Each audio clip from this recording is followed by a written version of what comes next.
Hello guys and girls, Dave here, your friend Dave here with Affordable Door and Gate.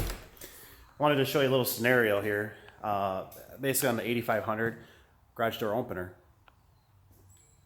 I'm not a big fan of these openers.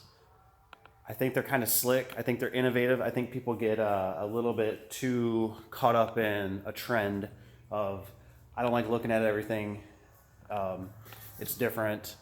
It doesn't have the clutter on my ceiling, things like that. I think it causes confusion, it causes problems, and here's why. So for instance, we basically have a door here that has the 8500 on it.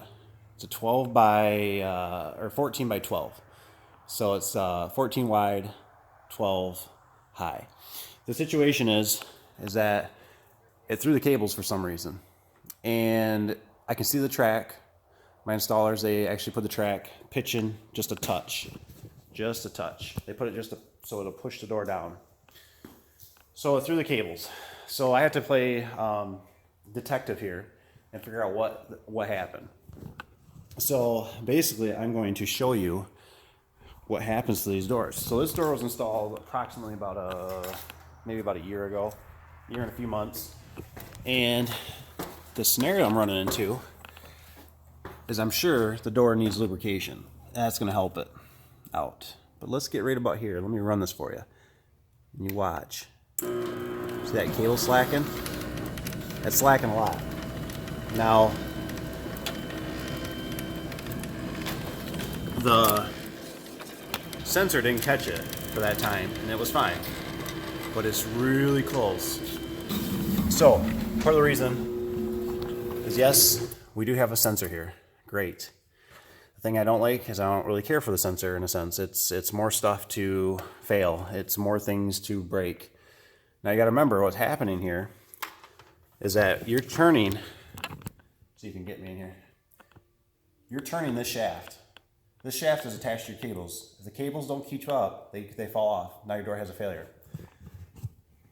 The thing that's nice about a trolley opener is when you mount the J-arm, let's just say it's here, and you mount it along the ceiling, is that you are actually pushing the door. So these cables have to keep up. And you basically don't have any failures. It's bulletproof. That's why it's been around for all these years, because it works. It's kind of like a wheel on a car. You don't try to reinvent the wheel because the wheel works. You don't try to make it square and go down the road. So a way to combat this is that I could put pusher springs. Let's see if we can get this to focus. I could put pusher springs on it. The other problem I run into is that these openers are not very powerful. It won't combat over the pusher springs.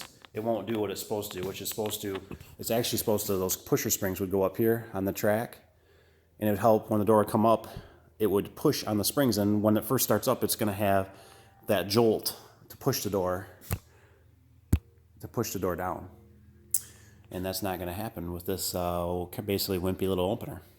So I think they're great for sometimes 9x7s. I think they're great for situations where people have beams and objects in the way of the door. I don't think they're great to be a trend, or I think they look cool, or I think they're clean looking. Don't do that. Your garage, I want it to function correctly. I want it to work right. I want it to be bulletproof. And I don't want you to have this issue. So basically the way I'm going to combat it, I'm going to put some oil on it. And basically I could do a service plan, and you're going to have to pay me yearly to come out here and now service this thing, and basically to keep it so it's going to keep running. Or you're going to have failures, and it's going to happen at the worst time, and we're going to be out to fix your door. So just want to do a little cap on the 8500. I get a lot of people that just, they've seen it online and they go, oh, I want that. And I'm going, it's not a good situation for it. There's so many other options out there. So you should always give a professional a call. Call us at Affordable Door and Gate, and we'll take care of you. And I wouldn't shoot you in the wrong direction. I want you to have something that's good. I want to sleep good at night knowing I installed a good product for you. The 8500, I'm just not super impressed. They did make some improvements with I don't know if they're still calling it 8500, but it's a W. The limits are a lot easier to set, so I think homeowners could even do it if they wanted to, where these ones are really they're just a pain. I struggle. I have to get the instructions out every time I do it. So anyways, that's my little capture on the 8500. Hope you guys have a wonderful day. And I got to get back to oiling the store. So have a wonderful day. We'll see ya.